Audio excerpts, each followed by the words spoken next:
अस्सलाम वालेकुम। मेरा नाम इकरा चौधरी। उम्मीद करती हूँ आप मेरे चैनल को लाइक और शेयर भी करेंगे। आसिम साहब ने दुकान से सामान लिया और दूसरे हाथ से अपने बेटे उमर का हाथ थाम कर घर जाने के लिए ही मुड़े ही थे कि उमर ने सामने से आते हुए जलाल साहब की तरफ इशारा करते हुए कहा, अब्बू जी देखिए, बाबू चाचा जा रहे हैं। जलाल साहब की कमर सैफ़ी की वजह से झुक गई थी और नज़र भी खासी कमज़ोर हो गई थी, लेकिन अपने घर का सौदा सलफ खुद ही लेकर आते थे। आसिम साहब ने आगे बढ़कर इन्हें सलाम किया और इनके हाथों से सामान के थैले लेकर खुद पकड़ लिए। बातें करते करते इन्हें इनके घर तक पहुंचा दिया और कहा, बाबू चाचा मैं रोज़ाना दुकान जाते वक्त आपसे पूछता हुआ जाऊंगा, आपको जो भी मंगवाना हो मैं ला दिया करूंगा। जलाल साहब ने इन्हें ढेरों दुआएं देते हुए हामी भर ली। वहाँ से निकलते ही उमर ने पूछा, अब्बू जी, बाबू चाचा का घर तो दूसरी गली में है, रोज़ाना इनका सौदा ला कर देने में आपको मुश्किल नहीं होगी? आसिम साहब ने चलते चलते इससे और कहा, मुश्किल कैसी, इसी बहाने थोड़ी चहल कदमी भी हो जाएगी और बाबू चाचा का काम भी हो जाएगा।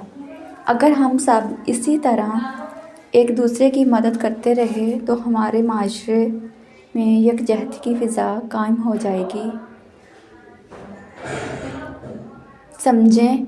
और उमर ने अपना गोल मटोल सर हिला दिया।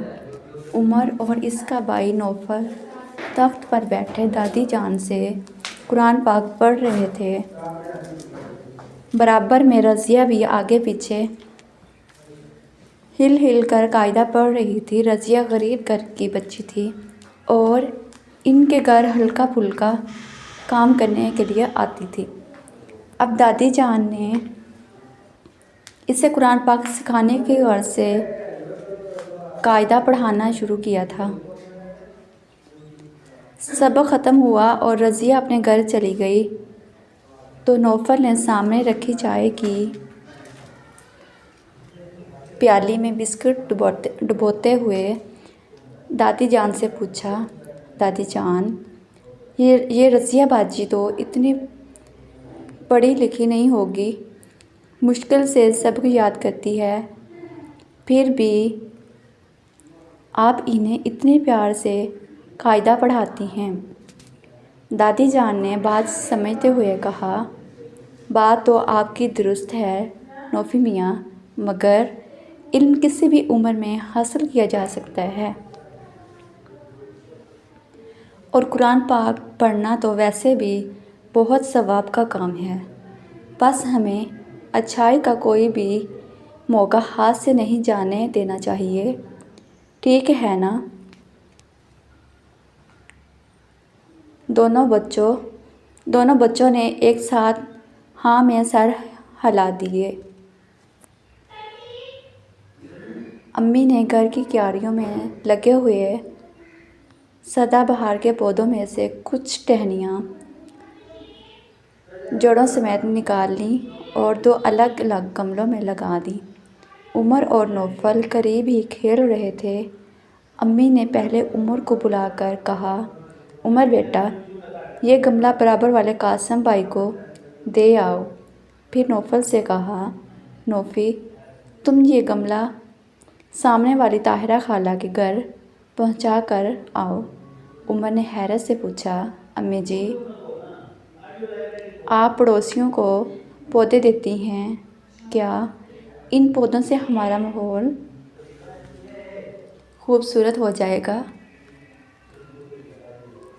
अम्मी ने इसके शानों पर हाथ रखते हुए समझाया, देखो उमर,